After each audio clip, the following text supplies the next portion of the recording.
Hi, I'm Mark. Welcome back to Foothill Paint Fabrication. Well, today we're back on the 1950 Chevy truck. We're getting it very close to getting it back to the owner.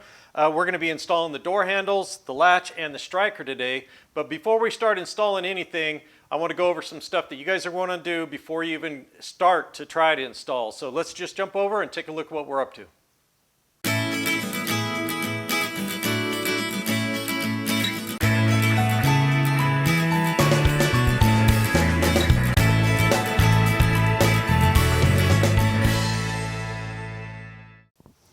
Okay, I want to go ahead and get the latch lubed completely. Now these have been thoroughly cleaned by the owner, so they look really good, but there's not a drop of old dry grease or anything on here, which is perfect. So I'll be using white lithium grease to grease these up, but I'll also be using regular old oil because in some of these areas you can't get the grease down inside there. So what I'll do is you'll see me use, like down inside this right here, very hard to get that grease to push all the way down inside there. So what I'll do is I'll put a little drop of oil in there and I'll work the mechanism to make sure that gets down inside there.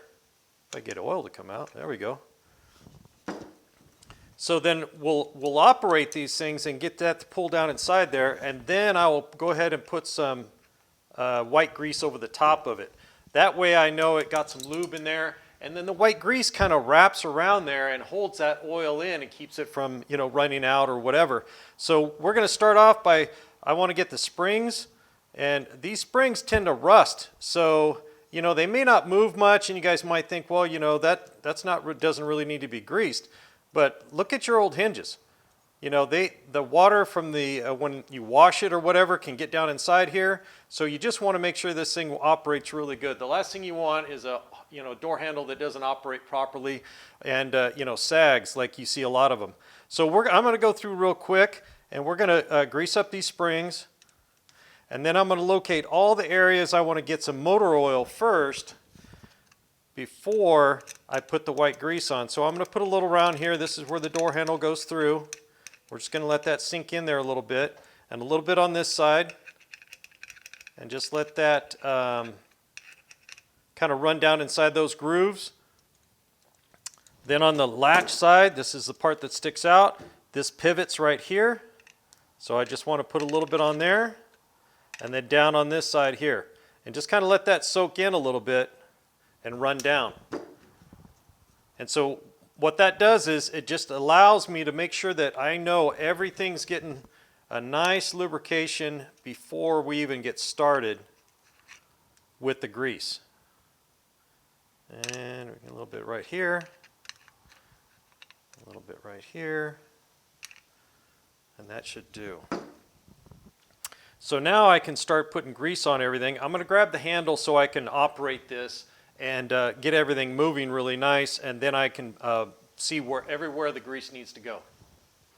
Okay, so I got the handle in there, and so I can operate everything, and so I'm just going to take some white grease, and everywhere I see it moving, I'm going to go ahead and get some white grease on. Now the oil's had a chance to soak in, so I can follow that up with the white grease.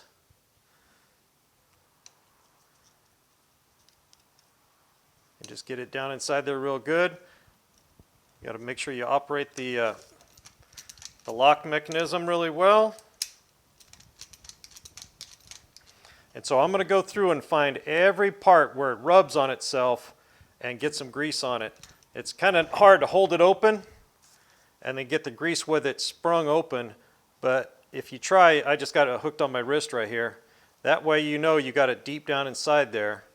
And then if you get too much grease on it, you think it's going to drip off, or just take a paper towel and wipe it off later, But you really want to make sure you get down in here and get this really well greased and oiled, and then it'll be ready to go. So I'm going to finish this up, and then we're going to move over to getting the handle put together. Okay, before we put the handle together, I almost forgot one very important step, and it's very important, is trial fitting the parts that are actually going to come in contact with the skin or the paint.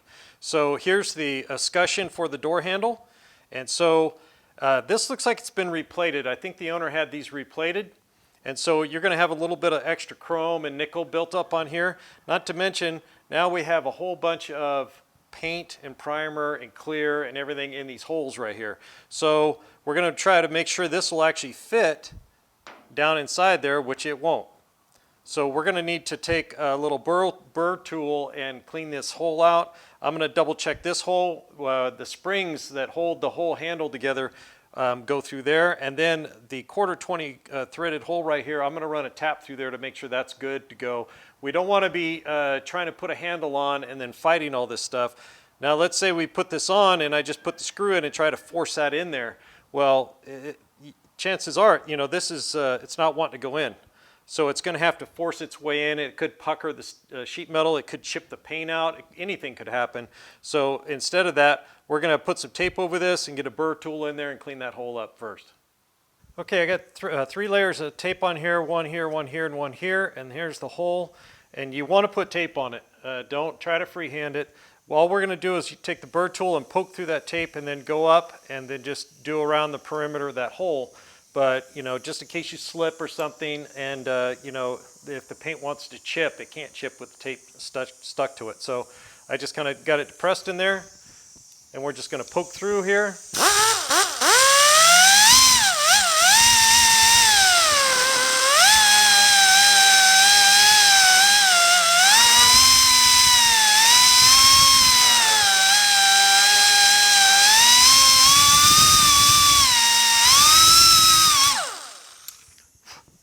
And then we'll try it.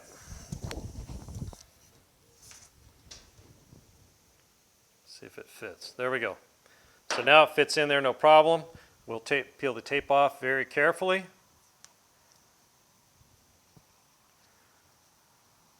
There you go. So now this will fit. I already chased the threads on the little plate in here. That's 1/4 20. And there was quite a bit of primer and stuff in there, so it took a little bit to get that done. I'm going to double check this hole right here.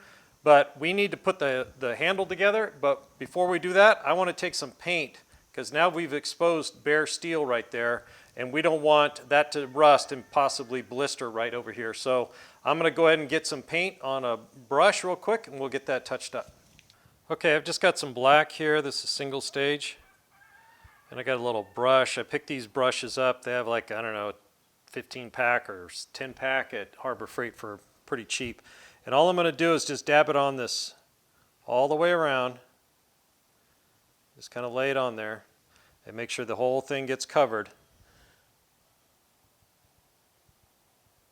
You don't have to worry about being too careful because that escutcheon will cover the whole thing. So I'm just going to do this all the way around. And then while we're waiting for it to dry, we're going to go ahead and put the handle together.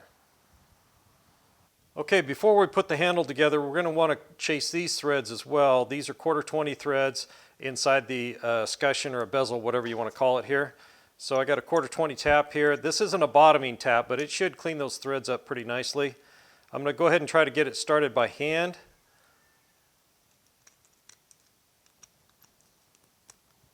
So I don't cross thread with the tap. And then I'm just going to run this in real lightly. Taking my time. And just kind of clean those threads up inside there. So this is just, you know, a little extra precaution because you're putting these screws in and you want to make sure that you're getting it tight and in clean holes and not forcing threads and thinking you've got it tight, you know, and really when you're putting it together, when you're putting the truck together, car together, the last thing you want to do is be forcing a screw with a screwdriver and putting a lot of pressure on it and then have it slip and then, you know, you scratch something. So we'll just run that in real quick. That feels pretty good. It ran in nice. I'll check it with the screw. Yep, nice. Okay, so we're ready to go. So what I'm going to want to do before I put the handle together, I'm going to want to put a little white grease on the little, I don't know, half round piece here. And I'm just using, for all this, I'm just using a acid brush. And I'm just going to coat that all the way around.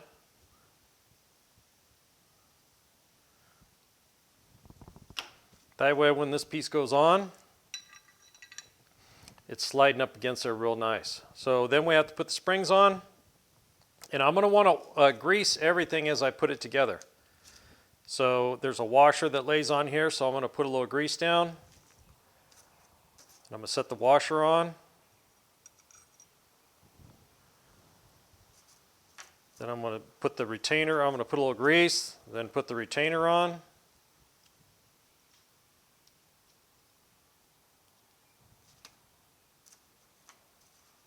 With the spring. And then I'm going to put the other retainer on, that the little the pin that holds it all together. I'm going to line this up, and we'll see if we can't get this pin in. If I can find it. There it is. It's kind of the hardest part is holding this, squeezing it, and getting that pin back inside that hole. There we go.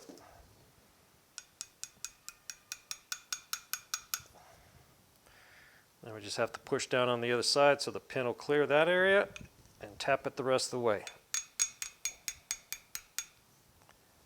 And you want it even. You don't want the pin sticking out one side or the other, because that hole that this goes through in the door, it's a fairly tight squeeze, so you want to make sure that's evenly trapped on there.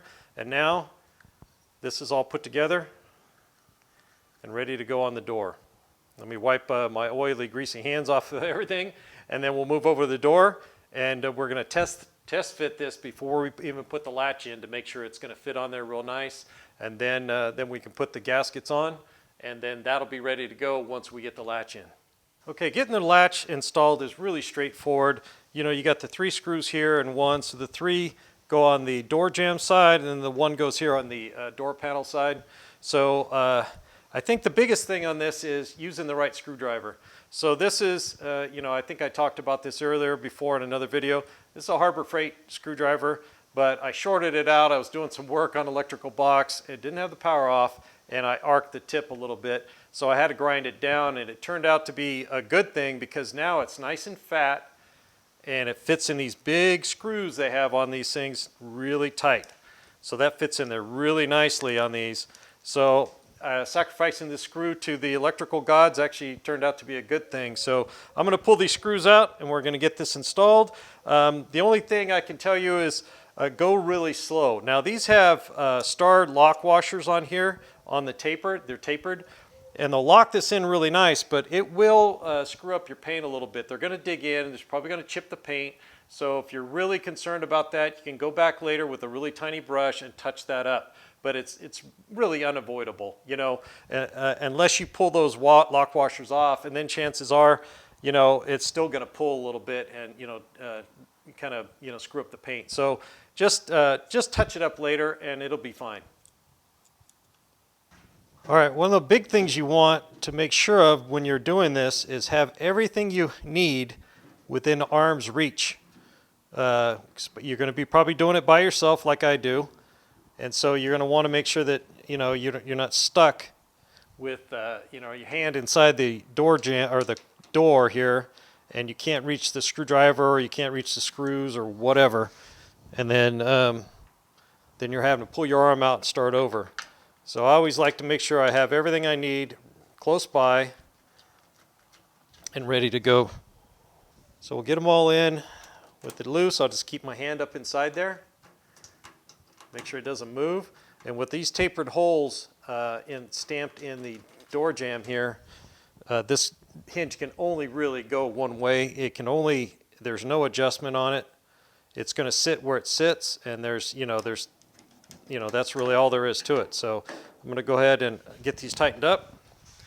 And I like to go nice and even. I'll run it up a little bit, and then I'll let it set a little bit while I do the other screws, and then I'll just keep going around, kind of like tighten up head bolts or lug nuts.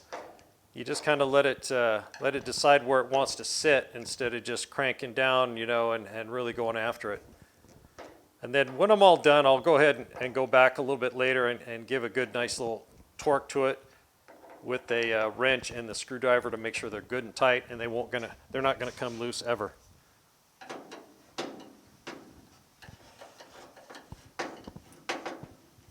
And I always tighten this one last.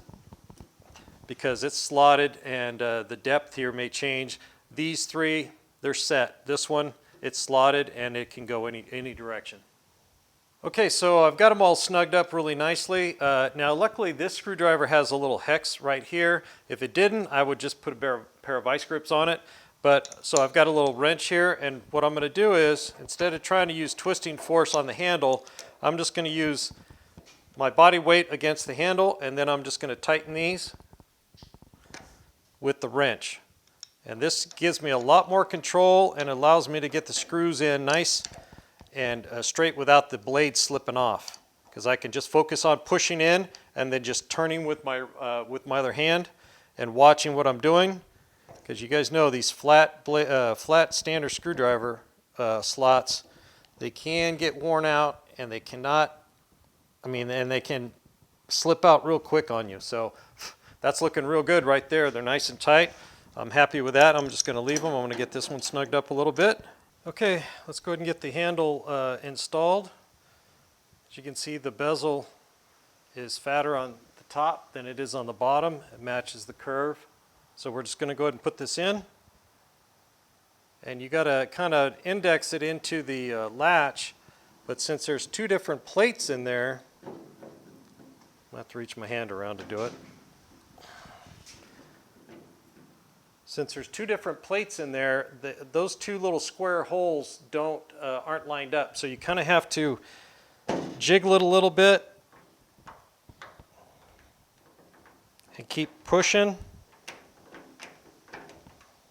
and just keep messing with it until it finally goes in. There we go.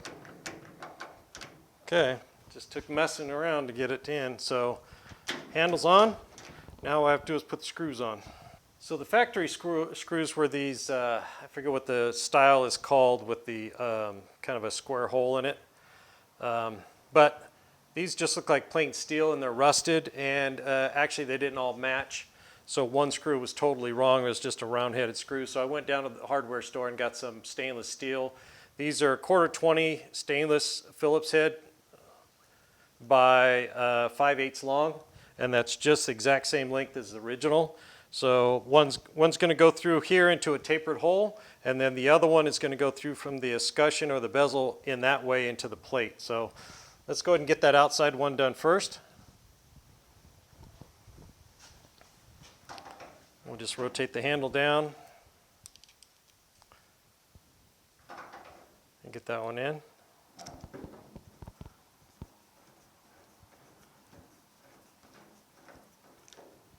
And we're just going to snug these up a little bit, little by little. So I got that cranked in so the handle won't hit it. You don't, especially on a brand new paint job, you don't want to go crazy just cranking on stuff and crushing the fresh paint, the clear, or the sheet metal for that matter. So I'm just snugging these up little by little, and I want them, now these have star lock washers on them, so I'm not concerned that they're going to come loose. But I'm giving them a pretty firm tightness, but I'm not trying to tighten it as tight as I can get it. I'm not going to go Hercules on these things and just really crank on them, because that's a mistake. You can always tighten them later. You just let everything sit a little bit, and then you go back and you just tighten everything up as it finds its own place where it wants to be. All right, handle's on there. It looks great. We're going to double check all the other screws to make sure they're good and snug. And then we're going to move over to the striker. Okay, getting the striker on obviously isn't rocket science. You just slide the bolt plates back in the back with the serrated part forward so it grips. I'll just slide it right through the hole, and it's just a matter of, getting this on there, lining up the holes, and then figuring out the starting point is the hard part. So let me get these screws in here real quick, and I'll show you kind of a trick I learned a long time ago to get this adjusted. Okay, so we got all the screws in, and I've got this about halfway, and I've just got the screws in just snug. And you want to make sure those screws, all of them are in, even if you're just, let's say, doing these two just to hold it in place. You want to make sure the other two are run down, because when the door swings, if that jamb is too close, it's going to rub on your paint. So you want to make sure those are run in just to be safe. And now to tell, now this is all steel, so you can't really tell what's going on when you go to close the door. You can hear it rubbing, but you can't tell where it's rubbing. So all you do, you just take a piece of tape and lay it on there, just like that. And when that steel hits that tape, it's going to leave a mark. Then you can tell if you're rubbing high or low, and then you know how to adjust it. So now we're going to swing this in. And I'm going to pull the handle, and then I'm going to push, just like this, a couple of times. And then I can hear it rubbing, but I can't tell where it's hitting. So if I look, there's no mark here.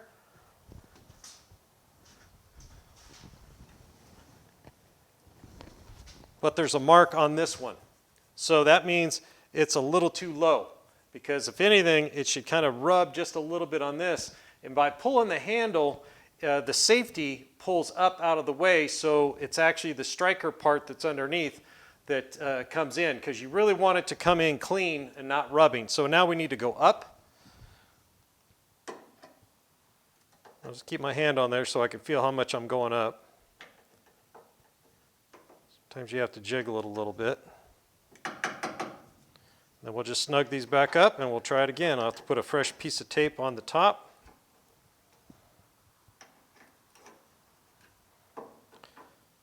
And if your hinges are worn out, you probably already have this adjusted up so the striker actually pulls the door up when it latches. So, which isn't ideal, but you know, hey, instead of changing out the hinges or rebuilding the hinges, you got to do what you got to do in the interim. So I'm going to stick another piece of tape on here, and then we're going to try that again.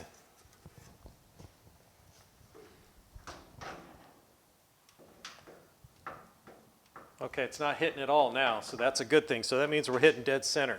So I'm going to go ahead and tighten up these screws, and we're going to go ahead and try to see if the door will latch and how it does. You notice how I keep my fingers really close to the end? That's if I happen to slip, my hand can control it and hopefully keep it off of the paint. Okay, everything's tight, ready to go, so let's go ahead and give it a shot and see if we can close it and it'll latch. There you go.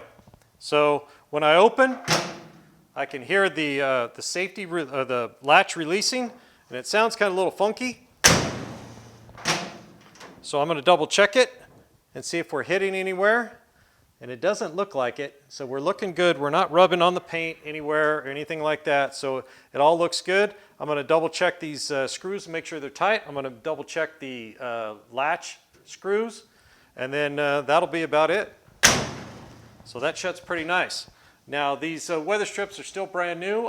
What I'm going to do is I'm going to take some cornstarch and I'm going to re-cornstarch both doors, and then I'm going to shut the doors and let them sit for a whole day with them shut, just to help compress those gaskets a little bit so you don't have to slam the door so hard to get it to seal. And that way we know that these gaskets are laying in the right position while they're kind of, you know, finding their groove there and you know, squishing down just the way they want to be. So that went pretty smoothly. I'm glad to get that in. I'm going to go ahead and set the key lock real quick, and then we'll be just about done. Okay, we got the tumbler in. I did have to sand around the hole just a little bit to open that up, and if any metal showed, I went ahead and put a little bit of black paint on it like I did before on the hole up here. And so before I slid it in and I test fitted and everything, I made sure the slot in the latch was lined up properly, so when the flat one from the shaft on this came in, they were both aligned, and so it went in nice and smooth. The retaining clip goes in from the outside, and that already glued the weather strips on, so I actually had to pull it away a little bit here to access the slot right there and slide it in a little bit, then put the tumbler in, and then once I get it all where I wanted, and I just push down with my thumb on here and just push that piece down inside there, and all I did was take a stir stick and a hammer, and I just tapped on that until it bottomed out, and now I'll just put some weather strip adhesive back on there and glue that right back where it was. No problem. So we got the lock in, we've got the handle in, we've got the latch, striker, so the passenger side door is done as far as I'm concerned. It's pretty much ready to go back to the owner, so I just got some cleanup to do around on the cab and the bed and make sure everything's nice, and then we can load it up on the trailer and take it back home. Okay, getting that key tumbler lock set in the door of the passenger door was the last step for these. We got the strikers in, got the latch, got the door handle, got the tumbler. Both doors are operating very nicely. So that pretty much wraps up this video. Thanks for joining me here at Foothill Paint and Fabrication. Don't forget to hit the like and subscribe button if you haven't already, and mash that bell icon so you get notifications every time I release a new video. We'll see you on the next one.